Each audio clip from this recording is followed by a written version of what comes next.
Assertive, interrogative, imperative, objective, exclamatory. Very good. Assertive আমরা কিভাবে চিনব বলতে পারবা?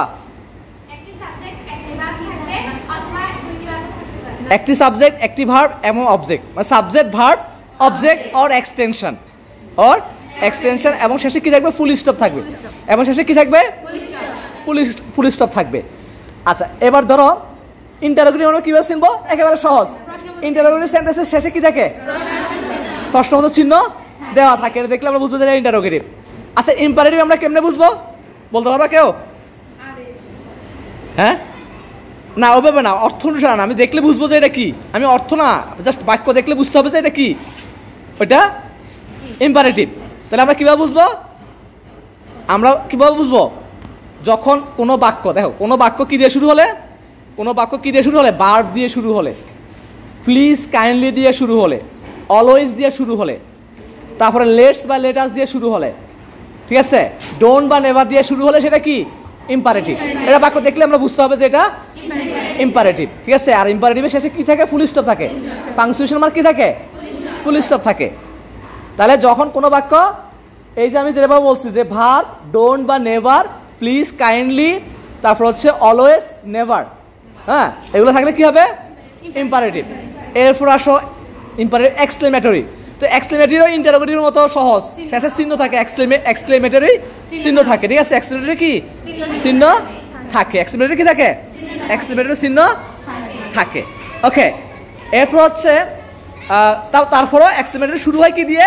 হাউ বা হোয়াটে দিয়ে।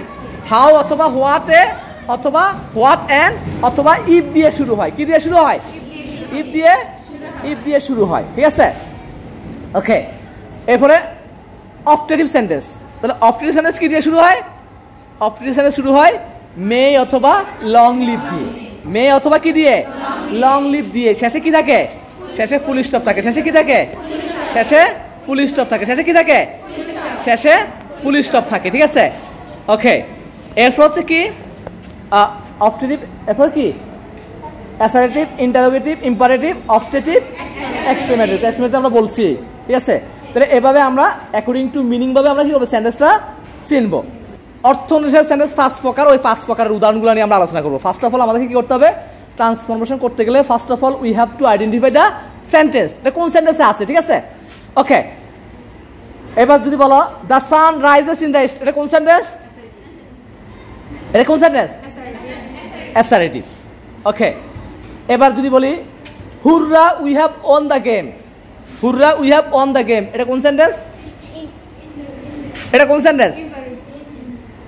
হুররা we have won the game, exclamatory. Very good. কোন সেন্টেন্স? এক্সক্লেমেটরি, ঠিক আছে। ওকে, যেহেতু হুররা থাকলে, হুররা, এলাস, এগুলো থাকলে কোন সেন্টেন্স? Exclamatory sentence. ওকে, এবার আসো মে আল্লাহ ব্লেস ইউ, কোন sentence? May Allah bless you কোন sentence? May Allah bless you কোন সেন্টেন্স? কে বলতে পারবা? May Allah bless you exclamatory. হ্যাঁ, মে কি এক্সক্লেমেটরি চিহ্ন? মে দিয়া দুটো জিনিস বুঝায়। মে দিয়া ইন্টারোগেটিভ হয়, মে দিয়া অবজেক্টিভ হয়। কি হয়? অবজেক্টিভ। তাহলে মে দিয়া ইন্টারোগেটিভ হলে কি হবে? May I come in sir, may I come in sir, এটা হলো কি? ইন্টারোগেটিভ। আর may Allah bless you, may you be happy, এটা হলো কি? এটা হলো অবজেক্টিভ। এটা কি সেন্টেন্স? Objective sentence. কোন সেন্টেন্স এটা? Objective sentence. Very good. এরপর হচ্ছে লেটস হ্যাভ এ পার্টি, কোন sentence? Let's have a party কোন sentence? Let's have a party কোন সেন্টেন্স? Imperative sentence. তাহলে আমরা কিভাবে বুঝছি যে ভার্ব দিয়ে শুরু, verb, don't, never, always, please, kindly দিয়ে যদি লেটস যুক্ত কোনো বাক্য শুরু হয় সেটা কোন সেন্টেন্স? সেটা হচ্ছে ইম্পারেটিভ সেন্টেন্স। এটা কোন সেন্টেন্স? সেটা হচ্ছে ইম্পারেটিভ সেন্টেন্স, ঠিক আছে। তাহলে আজকের জন্য আমাদের ক্লাস এতটুকু থাকলো, ঠিক আছে। আজকের জন্য আমাদের এই পর্যন্ত ক্লাস থাকলো। সবাই ভালো থাকবা, সুস্থ থাকবা। টিল দেন, আল্লাহ হাফিজ।